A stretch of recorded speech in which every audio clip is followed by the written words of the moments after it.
My name is Katie Gonzalez, and I am the founder of Little Angel Service Dogs. First of all, I need to offer you a very happy congratulations. You are probably watching this series of videos because you have been matched with your dog and you are preparing for handler training. This series of videos is designed to help prepare you in all the ways that you'll need, from understanding how to meet your dog, knowing how to take your dog home for the first time, maybe even how to work in your Airbnb or your hotel while you're traveling during handler training, and then having an understanding of the concepts of the training methods that we utilize here at Little Angel Service Dogs.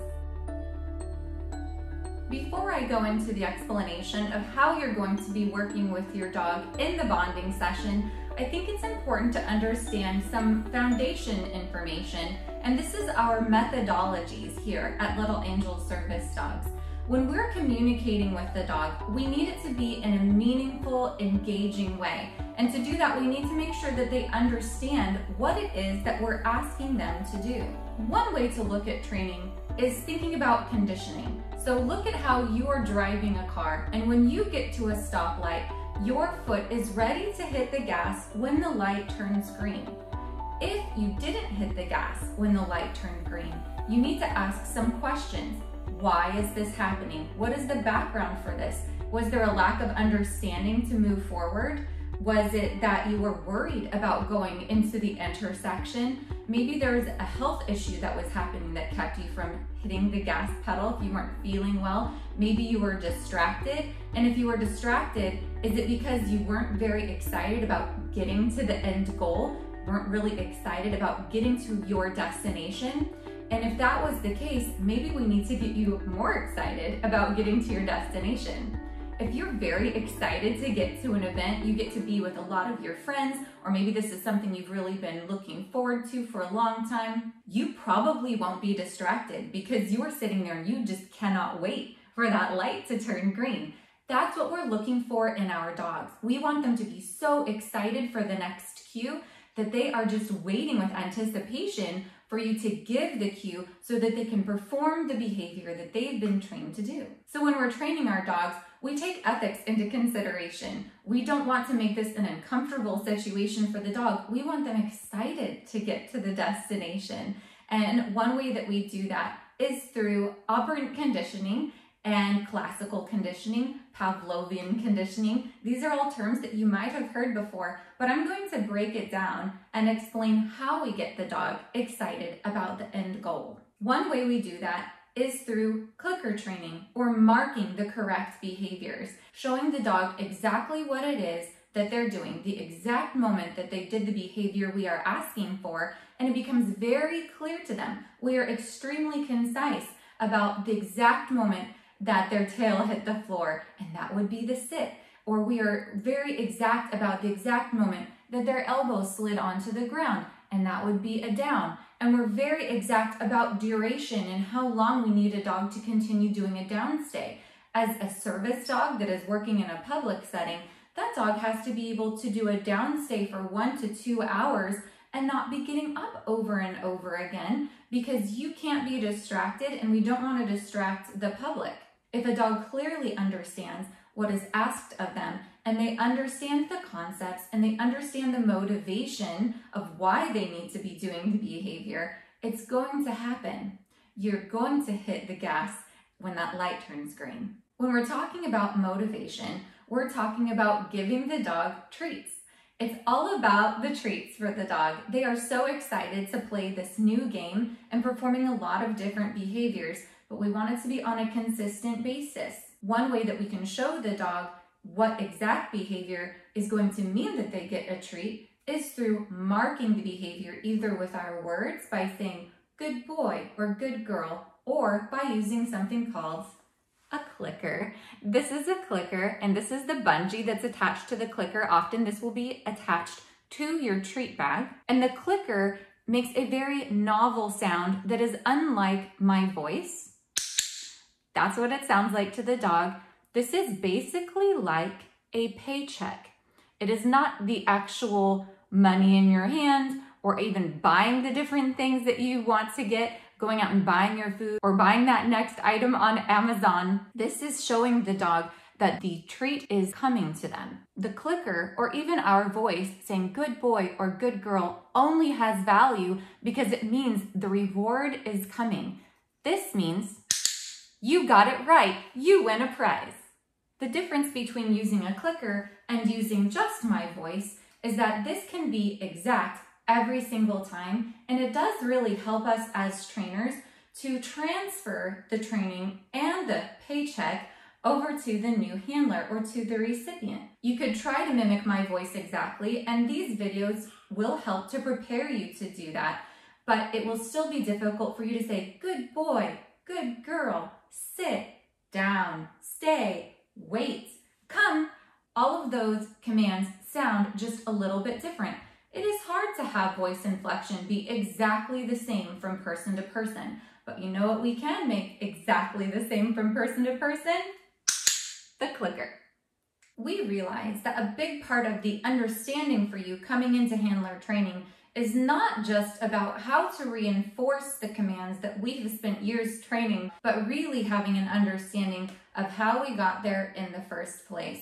So in this series of videos, I'm not only going to show you how to reinforce what your dog already understands, but how to train it from the very beginning. Dogs go through different phases in their lives, and sometimes they do regress, and you do have to take training back a couple steps to be able to bring them forward again. So when you have a dog, you can't expect that you're only going to be improving. Some days you're going to be set back. There might even be a week or two where your dog has a difficult time. As an example, if your dog started struggling with the stay command, which is a very common thing for dogs to struggle with in their new homes, your understanding of how we got there in the first place will help you go back a little bit in time, start at something basic, and then go right back up to where your dog was when you first received them in handler training. Now, of course, you have been waiting for your dog for a very long time. For most of you, it has been years of anticipation, and finally the moment has come. But this is where you need to use all of your best acting skills. In fact, if you have any small children with you, you will probably want to hold onto their hands to help keep them back when you first meet your dog. Before you come out for handler training, your instructor will meet with you either through Zoom or over a phone call and make sure that you understand the logistics. Based on the region that you're visiting, you might be seeing your dog for the very first time when you open the door of your car and you're getting out in the parking lot. At other times, you will be meeting the instructors and the trainers before you meet with your dog. Either way, I know there has been so much excitement and so much time building up to this moment.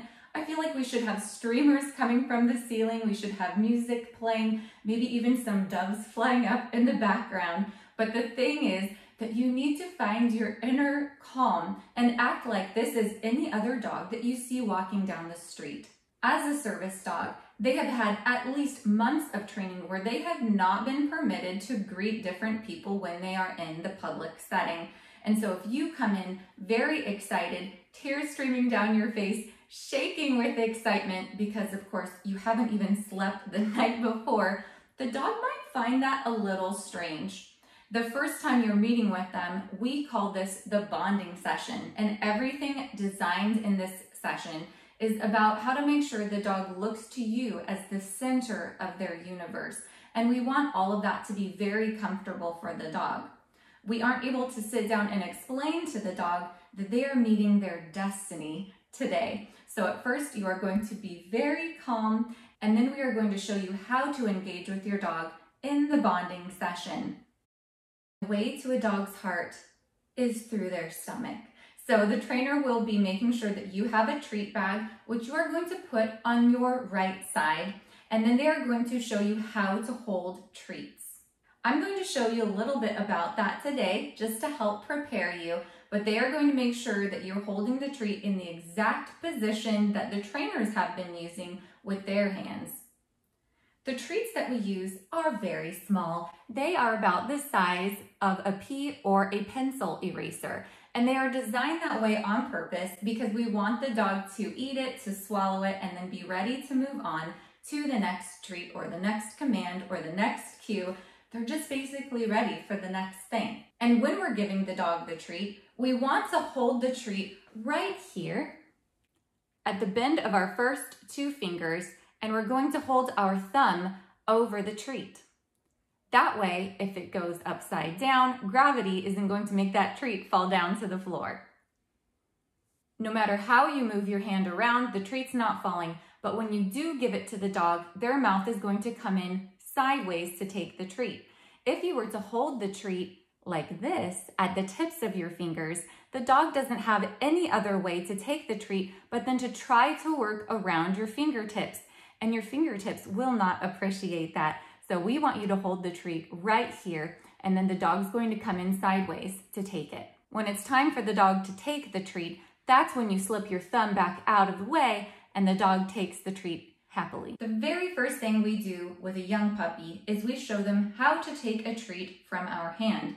We're still holding the treat the exact way that I just showed you, but sometimes the puppy doesn't know exactly how to take the treat. The puppy often realizes that there is a treat in the hand, but they just don't know how to get it. So we hold on to the treat by keeping our thumb over the treat as they're looking around it and moving their teeth around it a little until they're in the correct position, and then we release the treat to them. This is Clark Kent, and we expect only super things out of this dog. That's gonna be my favorite clip.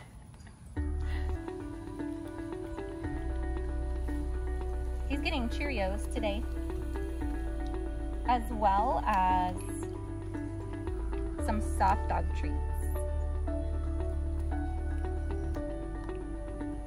Okay, that's looking pretty good. So next I'm going to charge the clicker, which is just me making that clicker important to him. Some people call it loading the clicker. I'm gonna charge it.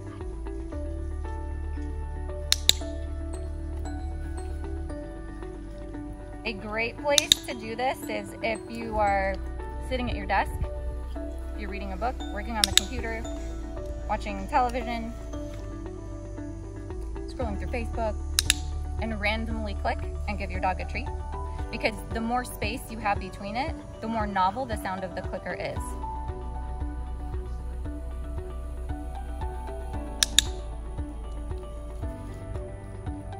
So you can see how if I just, in very quick succession,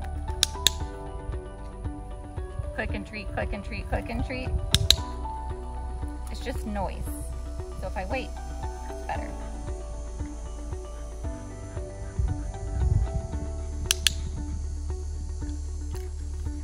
I'm also going to be careful right here not to click for the same exact behavior accidentally. So like I'm waiting for him to look somewhere else, but not at the same object. Sometimes I might even click if he's looking at me, like that time he was sniffing, because I want to be careful not to accidentally mark a different behavior.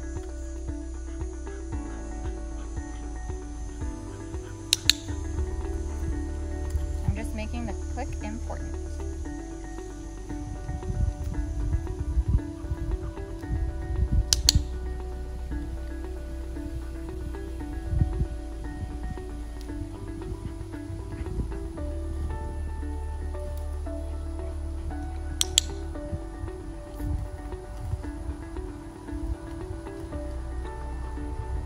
And I'll know that the click is charged if I click and he looks at me.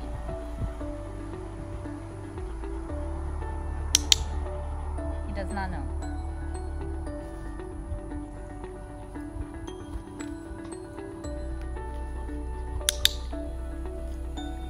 Maybe.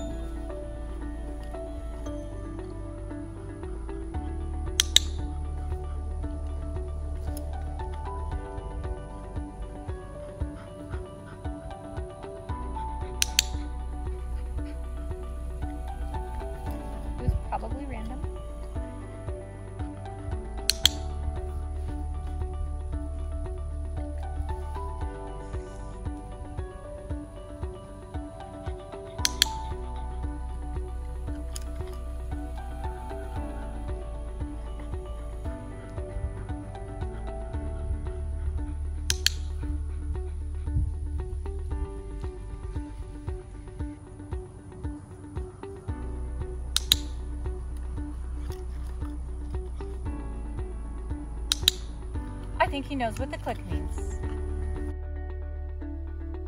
When we are initially teaching a puppy to recognize their name, we are simply saying their name right as we are showing them the treat. We put it right in front of their nose and say Coda or Fifi, and then they start to realize that their name means a treat. I don't think that they ever think of their name as their identity, but rather when they hear their name, they start to focus because they know it means that we have something for them. So in handler training, you will put the treat right in front of their nose when you say their name, and then they start to understand what their name means coming out of your mouth.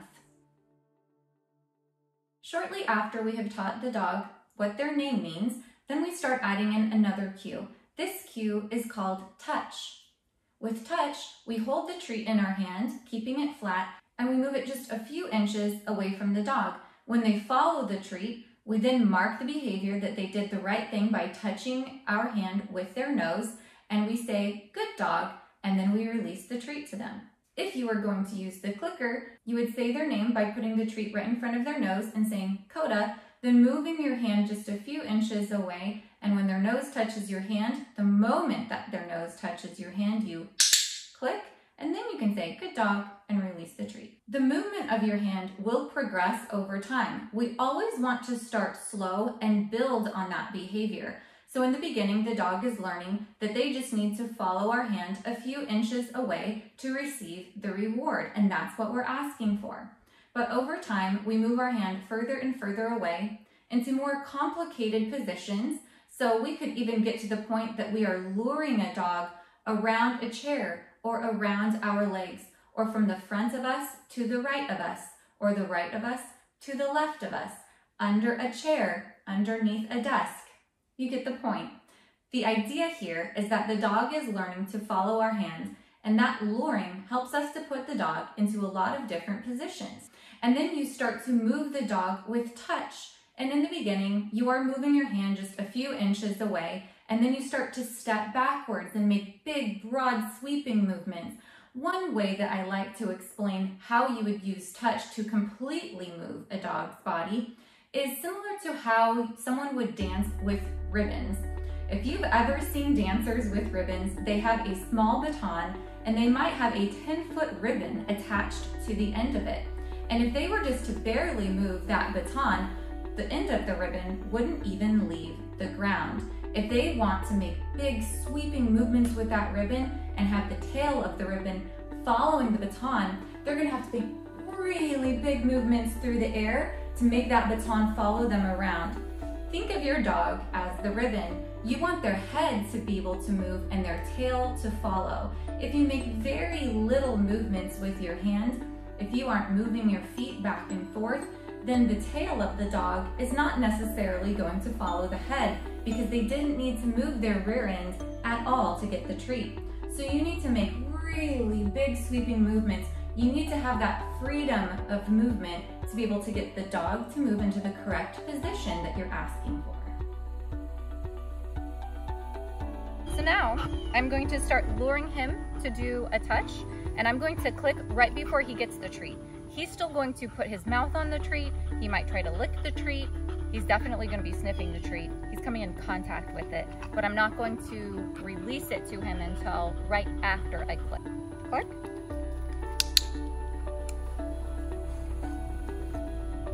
Click.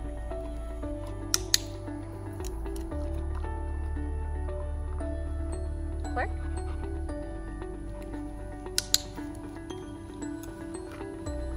Click. He is moving very quickly because he already knows how to do touch. But now he's learning how to do it with the clicker. Click, touch.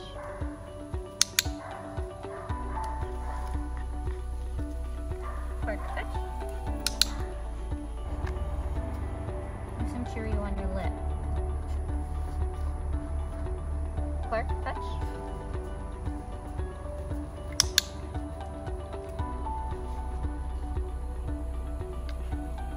Click, touch. This is going to progress pretty quickly because he already knows how to do touch. So now what I'm going to do is not use a treat, and I'm going to mark when he touches my hand. Clark, touch.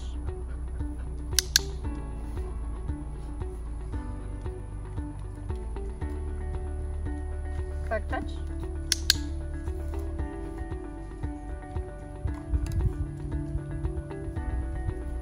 Clark touch.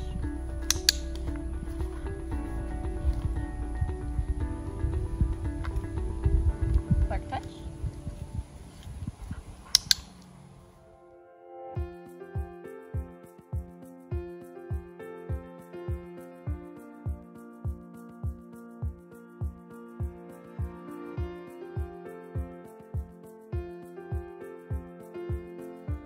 This video is just the beginning of a very exciting process. Stay tuned and watch the rest of the series as you prepare for that special day.